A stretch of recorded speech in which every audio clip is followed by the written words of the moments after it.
Hello and welcome to a smerdp video, and today we are looking at Mighty Morphin Power Rangers issue 105 from Boom Studio.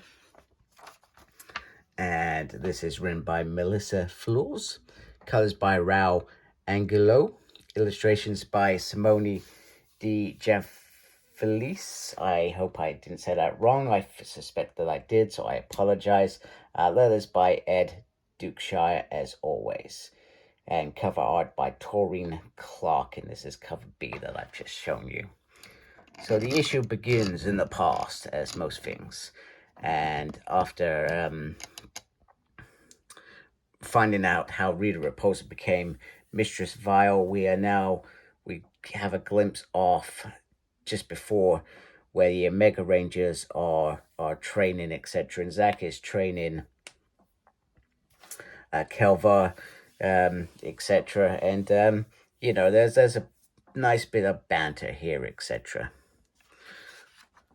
Then Zach and Trini reminisce on a journey and how they've passed away, etc. And Jason obviously being gone, and then they have a moment, a really nice moment, which I think it makes a lot of sense. They've raised a kid together, and if those who remember Mighty Morphin Power Rangers Pink, which is set after at some point after season 3 or during season 3, they're actually in a relationship. So Melissa clearly once again knows her sort of history, etc. And that she also talks about her brief relationship with Jason as well. So they return to a planet where the Morphin Masters once were, due to some sort of signals, and they are actually expecting to find the Death Ranger. However, they're not. So Kimberly and the Alpha Rangers are facing off against Alpha 1, the bad guy, as Kimberly puts it, and none of the other Rangers really know anything about him. So yeah, that pretty much gets started. Then we get Tommy's still healing, and Billy is making sure that he's looking after him. And there's concerns about Zed being in the command center, and that Grace is going to obviously take them off their hands. And we get Alpha 5, who's pampering Goldar and Bamboo with earthly snacks. Now, we also get this other moment, which, if you think about this is well into season 2, this story. And this is where they sort of touch on Billy starting to be more behind the scenes, looking out for Matt, Mistress Vile, and supporting in a more supporting role, rather than being swinging a lance around in his costume. And he reminds Tommy that we're more than just Rangers, you know, we are more, etc. And he sort of acknowledges that. So the Rangers are fighting Alpha 1, and there are some kick-ass moves in this and some great moments. And Alpha 1 then joins with the red Omega Zord, and well, yeah, he's pretty strong, etc. However, Yale comes in to sort of stop him for a moment, with Trini obviously coming back. No idea where they've been all this time, but they come back, etc. And they need a power boost. So Kimberly calls on the Funzazords, and then we have a brand new combination. Just like that.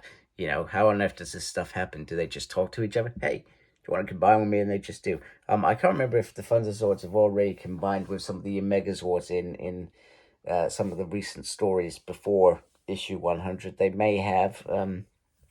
There was the Etarian War, and I just can't remember it. And they're all sat in there. It does look very cool, and they are fine, etc. One thing I wanted to point out, all of a sudden they've got their helmets off and can breathe the air on this planet, which probably can happen in space, but you just feel like it should just be touched on a little bit, Do you know what I mean? That the air is safe here, and it just makes it feel a little bit more human, etc., which is great. And the whole thing was a trap to bring the things.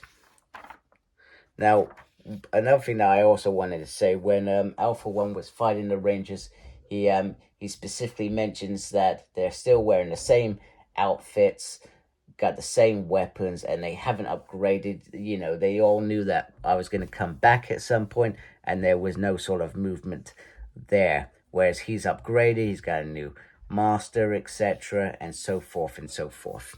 So, and that was a thing about Sabam.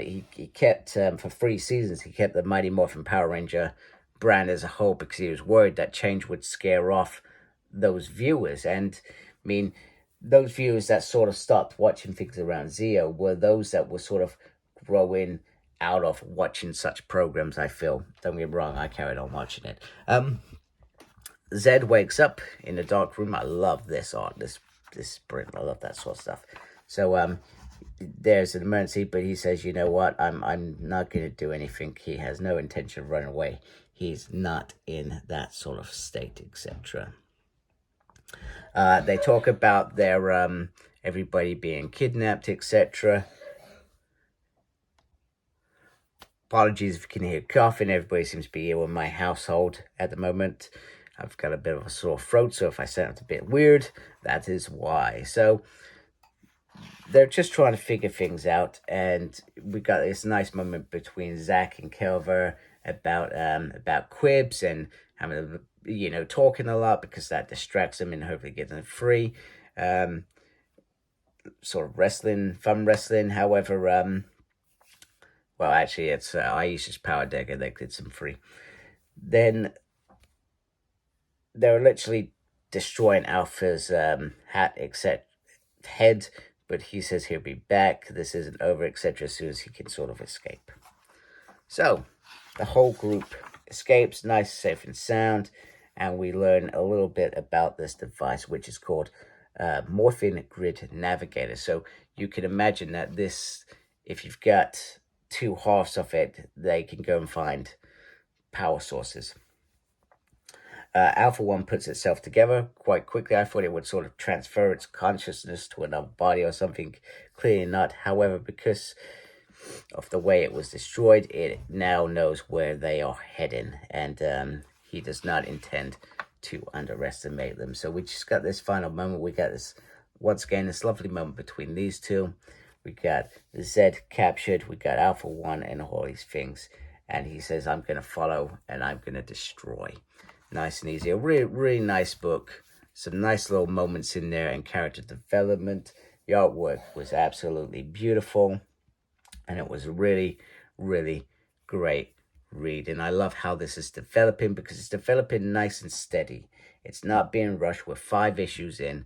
We're not being rushed on a quick win for Melissa, which she could have easily done. Quick win and perhaps move on. She is clearly, hopefully, here to stay because this is a steady build-up, and I like steady builds-up. I don't like things being rushed. I want a decent quality story, and this is delivering. We've got things in the background. We've got Matt still captured. We've got Zed on Earth captured.